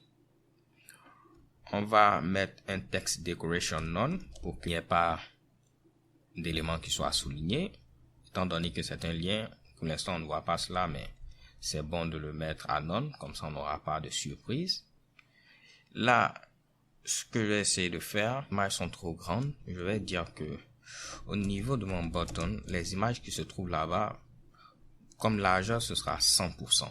Et au maximum, les gars, vous ne pouvez pas dépasser 100%. Comme ça, ils ne vont pas dépasser l'espace qui est disponible. Parfait. OK? Donc, au maximum, vous ne dépassez pas la largeur de votre bloc. Vous restez dans votre bloc. Soyez de bons enfants. Et là, je crois que ça ressemble à quelque chose. On va mettre maintenant des bordures. Et pour les bordures, on va prendre, disons, 8 pixels. Donc, au niveau de button, je vais faire border radius. Je vais prendre 8 pixels. Afin que ce soit bien arrondi. Et vous voyez, on voit nos bords qui sont arrondis. On va faire en sorte que lorsqu'on survole, la couleur puisse changer. Donc, je vais dire, lorsqu'on va survoler notre bouton, background color, comme couleur, on va prendre le blue. Je vais voir à quoi cela ressemble. OK. Oh, c'est trop, les gars. Donc, ce qu'on va faire, c'est quoi? La couleur qui est là, c'est le green. On va dire, on va appliquer une fonction. Donc ça, c'est présent au niveau de SAS, qui a pour nom ici darken. On va noircir un peu cette couleur green. On va la noircir de 8%. OK. On va voir le résultat. Si je survole, vous voyez, on a ceci. Donc 8%, c'est un peu trop. On va prendre ici 4%. Et puis, ouais, c'est pas mal. OK. Donc de la même manière, on peut noircir une couleur, mais on peut aussi rendre une couleur beaucoup plus lumineuse avec lighten. Et là, si j'actualise normalement, on a ce résultat-là. Donc les gars, on a pas mal fini le header, hein, comme vous pouvez le voir. Il nous reste principalement à s'occuper de cette image-là maintenant, afin qu'elle soit bien placée. Donc ce que je vais faire, c'est quoi? je vais voir quelle classe j'avais donné à l'image. C'est ici Apps Preview. Parfait. Donc, je vais dire au niveau de Mobile Apps, pour notre image Apps Preview, on va donner d'abord un padding en haut parce que il est un peu trop collé. Comme vous pouvez le voir à ce niveau-là, on va le faire descendre un peu. Et checker bam. Après, ce que je vais faire, c'est dire que comme largeur maximale, tu vas prendre 90%. Et je vais essayer d'actualiser. Voilà, comme ça, il ne va pas prendre trop d'espace. Après, pour qu'il puisse être en bas comme celui-là, on va lui donner une marge en bas, mais ce sera une marge négative. Comme ça, il va descendre au fait. Donc là, je vais faire margin bottom et je vais mettre moins 16 EM. Je vais voir à quoi cela ressemble. Et si je descends, voilà, il descend. Et moins 16, c'est un peu trop. Je vais faire moins 14 ou moins 15. On va voir le résultat. Donc, si vous donnez une marge en bas négative, il va faire en sorte que l'élément puisse sortir.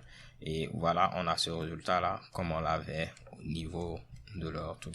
Donc, quand je parle de petites techniques, c'est ça par exemple. Là, maintenant, vous savez comment vous pouvez faire sortir un élément d'un bloc, ok, avec un margin bottom négatif.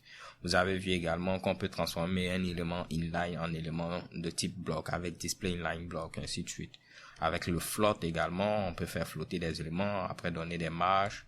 Ce sont ce genre de petites techniques-là dont je parlais. Donc les gars, on a fini ceci. On va maintenant passer au deuxième bloc. Comme on l'avait fait précédemment, on va commencer par le code HTML. Donc on va fermer d'abord intro, fermer également banner et on va créer une autre section. Et cette section-là, on va lui donner comme classe, disons, tools. Parce que là, comme vous pouvez le voir, ce sont les outils qu'ils utilisent. Donc, je veux que ceci soit également dans un wrapper. Donc, je vais mettre ici .wrapper. On aura ici un titre. Ce n'est pas un H1 parce que ce n'est pas un titre principal. Ce n'est pas aussi un H2. Donc, on va le mettre en H3 parce qu'il n'a pas vraiment trop d'importance. Mais c'est un titre quand même. Ok, donc, on va le mettre en H3. Donc, je fais made with these great tools comme il avait écrit avec 3 points de suspension. Parfait. Je vais venir ici, tenter d'actualiser. Il est dans mon wrapper et on a ceci. Ensuite, on a ces éléments-là. Principalement, moi, je les vois comme des éléments de liste. Donc, c'est une liste. Ça, c'est le premier élément. Ça, c'est le deuxième élément, le troisième élément, le quatrième élément. Donc, je vais les mettre comme des éléments de liste. Donc, je mets ici UL. Ensuite, j'aurai un LI.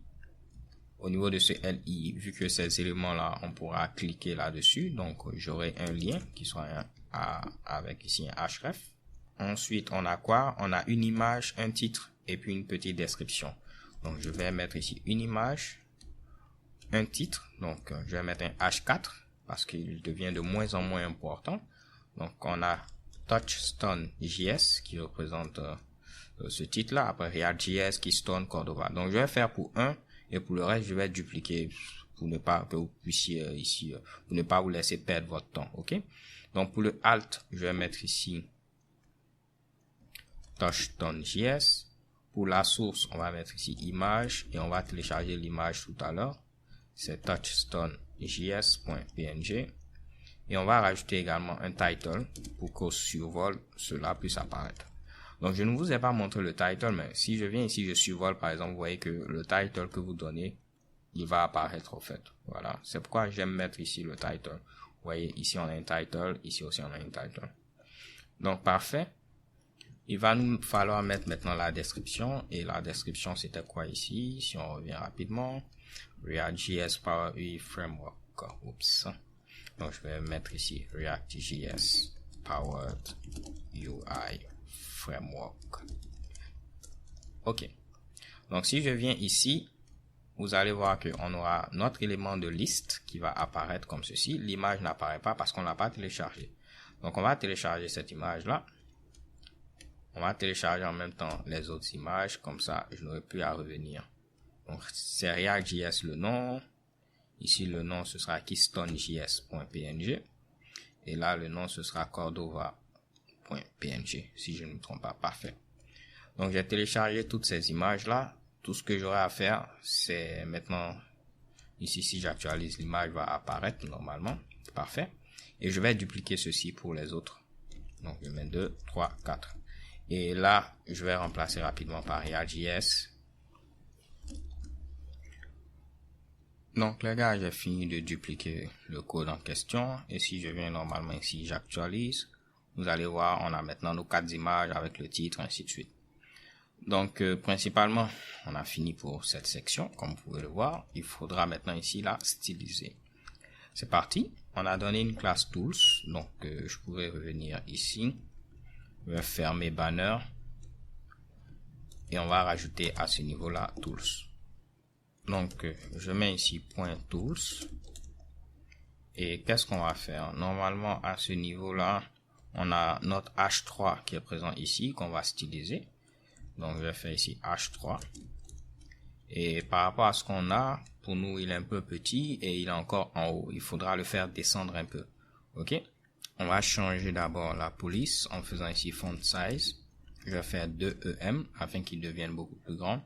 Et le font weight, je vais le mettre à 400 pour qu'il ne soit pas trop gras. OK? Donc, je viens ici, j'actualise. On descend rapidement. Il est beaucoup plus grand et pas trop gras. On va changer la couleur. Color. Et comme couleur, je vais prendre ici du gris. Donc là, je vais mettre ici Slight Gray. C'est une couleur qui n'existe pas. Donc, je vais la créer. Je vais faire ici Slight Gray. Et ce sera, disons, 888. Et si je viens normalement, j'actualise. Chez Keban, vous voyez, on a ce gris là, pas trop gris. Maintenant, il est un peu trop collé. OK? Donc, ce que je vais faire, c'est quoi? Notre banner qui est présent en haut à ce niveau-là. On va lui donner un margin bottom avec une grosse valeur 7 EM comme cela. Comme ça, on aura une grosse marge en bas. Donc, voilà. OK, parfait. Donc, j'ai donné un margin bottom à notre banner et il va donner beaucoup plus d'espace en bas. Maintenant que cela est fait, ce que je vais faire ici, c'est centrer tout le texte. Donc, je vais descendre au niveau ici de Tools. On va faire Text Align Center. Je vais venir actualiser rapidement. Parfait. On va s'intéresser maintenant à notre UL, donc à nos éléments de liste. Donc, je vais faire ici UL comme ceci. Premièrement, je vais enlever les puces qui sont présentes à ce niveau-là. Donc, je fais list style none. Comme ça, il n'y aura plus de puces. Parfait. Ensuite, margin 0, padding 0 pour avoir aucun margin, aucun padding. Parfait. Ensuite, ce qu'on va faire à ce niveau-là. Ensuite, je vais m'intéresser aux images qui sont présentes ici. Donc, je vais faire LI, ensuite A et IMG. Pour ne pas que les images soient trop grandes. Donc, je fais LI. Ensuite, on aura ici A. Et après, on aura ici IMG. Et pour mes images, je vais faire max width, comme d'habitude, de 100%. Et je vais leur donner une largeur de 40%. Et au maximum, elles ne devront pas dépasser ici 100%. Donc, cela revient à dire qu'au niveau de notre LI également, il faudra lui donner une largeur. On va lui donner ici 25% au maximum. Vous dites que chaque LI, donc un LI, c'est tout ce bloc-là. Au maximum, il va prendre 25% de la largeur. OK? Donc, nos images vont prendre 40% de 25% de chaque LI. Si on mettait ici 100% de ces 25% plutôt, vous allez voir que à ce niveau-là, on aura des images beaucoup plus grandes. Mais moi, je veux des images un peu plus petites. Donc, je mets ici 40% tout simplement pour mes images. Et là, je vais mettre un margin à 0, un padding à 0 pour que mes images n'aient aucun margin, aucun padding. Parfait. Maintenant que cela est fait, on va styliser nos liens. Comme vous pouvez le voir, la couleur utilisée, c'est le noir. Donc, je vais venir ici. Je vais mettre le noir. Rappelez-vous, pour nous, ce n'est pas vraiment du noir. On a mis ici 555. Donc, au niveau de A ici, je vais modifier la couleur. Je vais mettre ici color black. Si je ne me trompe pas. Et ensuite, test decoration none. Parfait. Donc, on vient à ce niveau-là. On va essayer d'actualiser. Je descends rapidement. Et vous voyez, la couleur qui est utilisée, c'est notre gris qu'on avait eu à mettre. On va styliser ensuite le H4 qui est présent ici. Donc, je descends. Au niveau du lien toujours, pour les H4, on aura un font weight de 400 afin qu'il ne soit pas trop gras. Comme couleur, on va donner ici le Slight Gray. Font size, on va mettre à ce niveau-là 1.4 EM afin qu'il soit un peu plus grand parce que pour l'instant c'est trop petit. Et si je descends, on a quelque chose de beaucoup plus grand et également le font weight a été diminué. On va donner un petit margin. En haut, ce sera 0.5, à droite 0, en bas 0.3 EM, qui ne soit pas trop décalé, ok? Parce que si vous remarquez ici, il y a trop d'espace. Je veux moins d'espace en bas, donc j'ai mis ici 0.3 EM. Et il y a également trop d'espace entre l'image et mon H4, donc je mets ici 0.5 EM afin que l'espace soit beaucoup plus petit, ok? Concernant le margin. Et vous voyez que mes éléments sont un peu mieux rapprochés. On va styliser maintenant le paragraphe. Donc si je descends, je vais mettre maintenant ici P. Et pour mon paragraphe, principalement la couleur, ce sera ici du 222. On va essayer de voir le résultat. Donc actualisons. Et on a cette couleur là. Parce que si vous remarquez bien ici, cette couleur est un peu plus foncée que l'autre couleur, raison pour laquelle j'ai donné cette couleur également. On va donner une largeur maximale de 80%, comme ça il ne va pas prendre toute la largeur. Et si j'actualise, voilà. Ensuite, on va centrer ce texte là. Donc, on va faire margin auto. Et en haut, je veux donner également un espace. Donc, en lieu et place de mettre 0 comme d'habitude, on va mettre ici 0.8 EM. Comme ça, on le centre, mais on va laisser également moins d'espace en haut. Pour le LI qui est présent ici, on va centrer le texte. Donc, Text Align Center. Comme ça, tous mes textes seront centrés, de même que l'image. Donc là également, je vais donner un margin bottom à mon titre qui est présent ici, afin d'avoir de l'espace par rapport aux autres éléments. Donc là, je vais faire margin bottom, c'est margin bottom, disons 2 EM. Et on va voir le résultat si j'actualise. Voilà, j'ai beaucoup plus d'espace à ce niveau-là. Donc là, pourquoi j'avais donné une largeur de 25%, c'est parce que ces éléments-là, on en a 4. Ok? Qu'est-ce que j'ai fait ici? Donc là, vous avez 4 LI. Ok? Là, j'ai oublié de mettre ces LI comme ceci. Comme ça. Ok? On va essayer rapidement de mettre ceci. Désolé les gars. Et je vais juste vérifier. Donc, on a 4 LI. Ce premier LI, ce deuxième LI, ce troisième et ce quatrième. Ok? Si je viens à ce niveau, j'actualise et je descends ici. Vous voyez, on a nos 4 LI. Et si vous avez 4 éléments et chacun de ces éléments fait 25%, 5 fois 4, ça fait 600. Ok? Donc, si je fais normalement un float left et mes éléments vont flotter les uns sur les autres, avec chacun qui prend 25%, normalement, vous voyez que mes éléments maintenant vont être alignés, vu que chacun va prendre maintenant 25%, 25%, 25%. Donc là, on a le résultat qu'on attendait. Maintenant, ce que je vais faire peut-être, c'est donner un petit margin à droite parce que je veux un peu plus d'espace. Donc, pour chacun de mes LI, donc c'est à ce niveau-là LI, je vais faire un margin right de 2%. Si je viens à ce niveau-là, je vais tenter d'actualiser. Vous voyez, on a fait un margin right, mais celui-là, ça fait un margin right de trop. Donc là, je peux commencer par dire que ce dernier élément-là, à la différence des autres, il ne doit pas avoir un margin right. Donc, je fais ici last child, margin right 0. Et si je viens à ce niveau, j'actualise, normalement, rien ne va changer. Maintenant, ce que je vais faire, c'est diminuer un peu cette largeur-là. Disons, on va mettre ici 23%. Parce que si on met 23%, lui, il a un margin right de 2%. Ça fait les 25, 2%, ça fait les 25, 2%, ça fait les 25. Et normalement, ils pourront être alignés sans problème. Et check bon. OK? Donc, on a ce résultat-là. On a presque terminé. Là, ils sont un peu trop collés. Donc, ce que je vais faire au niveau de style.css, on va chercher mobile apps. Et pour mes boutons, je vais rajouter un petit margin right de, disons, 0.3 EM afin de laisser un petit espace, voilà, entre les deux.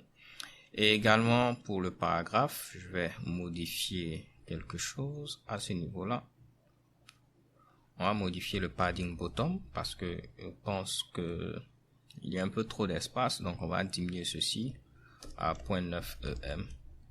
Et on va voir le résultat si j'actualise. Ok, c'est parfait comme ceci. Maintenant, on va rajouter la dernière section et on aura terminé les gars. C'est cette section-là. Donc, principalement, on a le titre. Et vous voyez que ce titre-là, ce sera la même chose que ce titre-là. Ok? Ça, c'est un truc que vous devez déjà voir. Et on aura des images avec un petit texte. Donc, on aura encore un UL, un LI où il y a des images et un petit paragraphe. Et après, on a le footer qui est présent en bas. Donc, finissons rapidement le code HTML. Je vais fermer la section Tools. On aura une section Theme. OK? Ce n'est pas ici div, mais ce sera une section pour que ça aide, pour que cela ait un peu de sémantique. Donc, comme d'habitude, on va utiliser notre wrapper. On va mettre le titre qui est ici quoi? Brought to you by the folks at ThinkMill. Donc, je fais ici brought to you by the folks at ThinkMill. OK. Ensuite, on aura nos images et le nom des personnes. Donc, on aura un UL avec un LI. Cette fois-ci, je ne vais pas me rater. Au niveau de chaque LI, on aura une image. Donc là, ce sera dans le dossier image. Là, je vais mettre lorem ipsum. Je ne vais pas me fatiguer à mettre le nom de chacun des membres. Et là également, je vais mettre ici lorem ipsum. Et pour les images, je vais vous montrer quelque chose. On va utiliser un service qui a pour nom ici placehold. OK. Voilà, placehold. J'ai mis placehold. Il vous permet de faire en sorte que vous puissiez mettre des cadres comme si on avait des images, ok? Vous précisez simplement la largeur, la hauteur. Par exemple, si je voulais une image de largeur 350 et de hauteur 150, je mets ici cette adresse-là. Ok? Donc, moi, ce que je vais faire, c'est quoi? Je vais venir ici. Je vais télécharger, disons, la première image simplement. C'est jed.jpg, ok? Et je vais essayer de voir ici les dimensions, ok? Vous voyez ici, si je vais au niveau de image, c'est 460. Donc, Jed, il va avoir la chance, ce sera jed.jpg. Mais pour les autres, on va tout simplement dupliquer, mais on va utiliser placehold. Je ne veux pas mettre la même image, sinon ça sera pas trop joli. Donc, on aura 1, 2, 3, 4, 5, 6, 7. Donc, je dois dupliquer ceci 7 fois. Ok, donc je fais entrée, je copie ceci et je fais 1, 2, 3, 4, 5, 6, 7. On va remplacer tous ces Mitsubishi par placehold et ce sera à ce niveau-là 460 fois 460. Et si je viens normalement ici, je tente d'actualiser ma page, vous allez voir, shikebam, on a ce résultat-là. OK? Maintenant, il nous faut styliser ceci. Je vais commencer déjà parce que cette stylisation, c'est la même chose que cette stylisation qui est présente au niveau de Tools. Donc, pourquoi pas, on va venir au niveau ici de Tools, les gars. Cette stylisation qui est présente ici, on va l'extraire pour dire que ce soit pour Tools H3 ou pour Team H3, on va mettre ce même Mitsubishi là et je peux enlever ceci. Comme ça, automatiquement, j'aurai normalement la même stylisation pour le H3 qui est présent au niveau de Team et Shikebam. Maintenant, il nous faut laisser un petit espace entre le Tools et le deuxième. Donc, si on vient au niveau de Tools, on va mettre un margin bottom de 2 EM. Je viens à ce niveau-là, j'actualise. Donc là, on ne voit aucun changement. C'est parce que tous ces éléments-là sont flottés. Donc, ce que je vais faire, c'est quoi? Je vais dire que pour Tools, on va appliquer notre classe magique clearFix. Comme ça, après, on n'aura plus le float en question. Donc, si j'actualise, vous voyez, on a maintenant ce changement-là. Et 2EM, c'est pas mal, n'est-ce pas les gars? On va maintenant modifier un peu notre fameux UL pour dire que lui aussi, il va avoir un padding bottom de 2EM et un border bottom de 1 pixel solide, dièse, et puis la couleur, je vais mettre EA. Parce que si vous voyez ici, il y a ce petit trait là, donc c'est le même trait que je vais avoir. Et si j'actualise, vous voyez qu'on a ce trait là, mais il apparaît en haut. Donc, pareillement, je vais venir ici.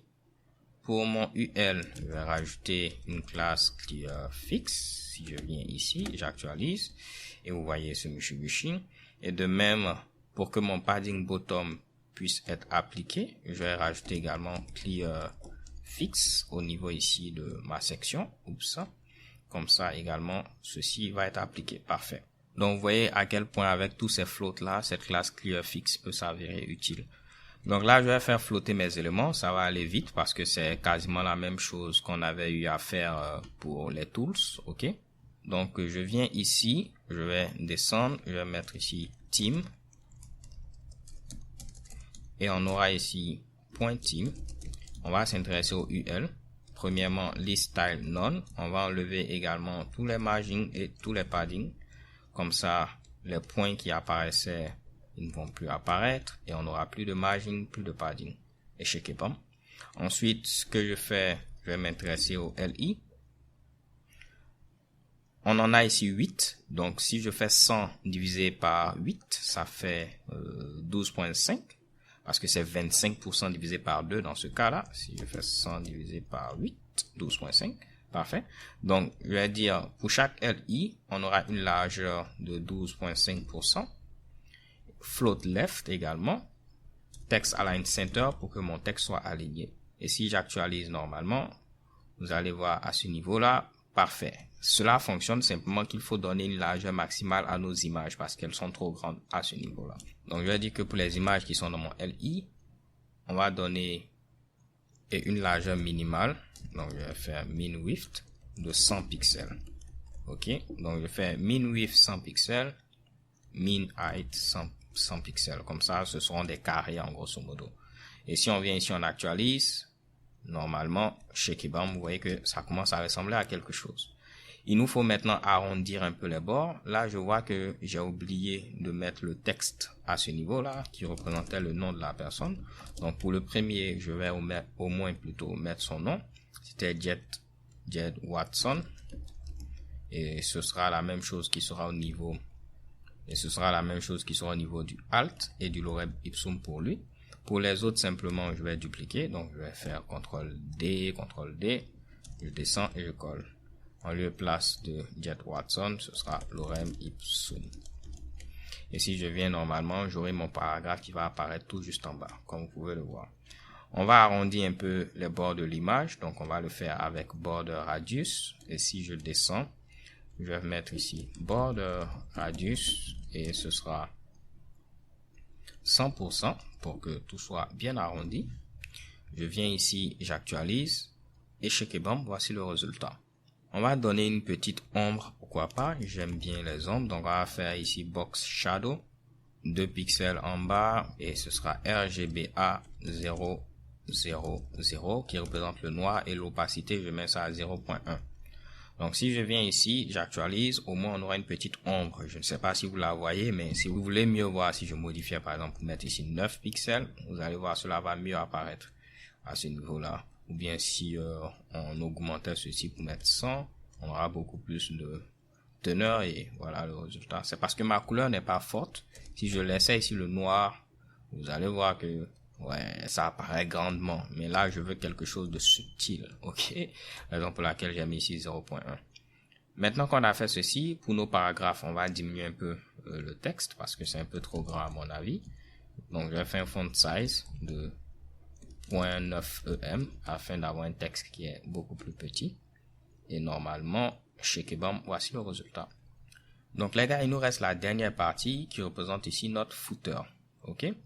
Donc si je regarde ici le footer, principalement, on va laisser un espace en haut, mais je vais écrire d'abord ce texte-là. Donc je viens au niveau de index.html, tout juste après ma section. On va mettre ici footer.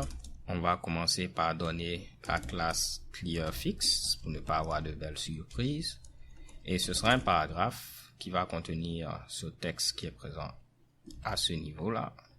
Parce que le copyright leur revient. Et on va maintenant styliser ceci. Donc si j'actualise, oups, c'est pas ici, mais c'est ici.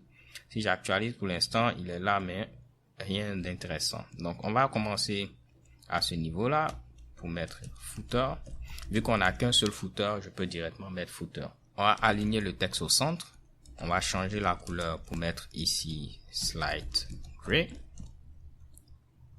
Pour le font weight, on va mettre ici 700 afin qu'il soit gras.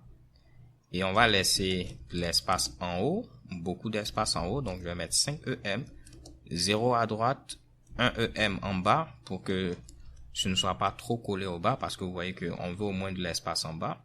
Et si j'actualise, normalement ceci doit s'appliquer. On a un peu d'espace en bas, beaucoup d'espace en haut.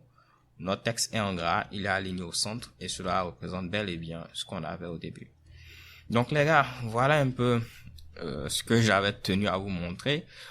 Personnellement, si je suis franc avec vous, je ne suis pas un expert du CSS, mais au moins vous voyez, avec de petites techniques, on a pu faire ceci. C'est vrai que pour l'instant, notre design n'est pas responsive, parce que comme vous pouvez le voir ici, au niveau du mobile, il ne sera pour l'instant pas parfait, ok? Mais ce ne sera pas vraiment compliqué, parce que ce qu'on va dire par exemple, c'est qu'au niveau du mobile, on va afficher peut-être une seule image et les autres images, on va les mettre sur chaque ligne, ok? On va afficher simplement une seule image par ligne, ok? De même ici, on peut mettre simplement 2 éléments ou bien un élément par ligne. Là, on va donner beaucoup plus d'espace. À ce niveau-là, pour le margin bottom, on va le diminuer, ok? Ici, on va faire en sorte que les éléments aient la même largeur. Donc, si c'est quelque chose, par exemple, qui vous intéresse, ok? Vous pouvez tout simplement laisser un commentaire et demander qu'on puisse faire la partie responsive. Je me ferai un plaisir de le faire, ok? Là, je n'ai pas utilisé de framework CSS comme Bootstrap et Foundation, ainsi de suite. Dans de vrais projets, je les utilise, mais ici, juste pour que moi-même je puisse m'améliorer en CSS, je préfère ne pas les utiliser. Sinon, ça allait vraiment me faciliter la vie et je n'allais rien comprendre dans tout ce que j'ai eu à faire. Par exemple, il y a une classe pour faire en sorte que les images sont en cercle. Il y a une classe pour que on ait 4 éléments sur une ligne. Il y a une classe pour centrer les éléments. Donc, principalement, je n'allais rien faire et je n'allais rien apprendre. Raison pour laquelle je n'ai pas utilisé ici de framework CSS. Donc les gars, merci de l'avoir regardé. N'hésitez pas à liker la vidéo si vous l'avez appréciée, parce que croyez-moi, cela va me donner beaucoup plus de courage pour faire d'autres vidéos, ok? So thank you guys for watching. Don't forget to subscribe and have a nice day. Peace.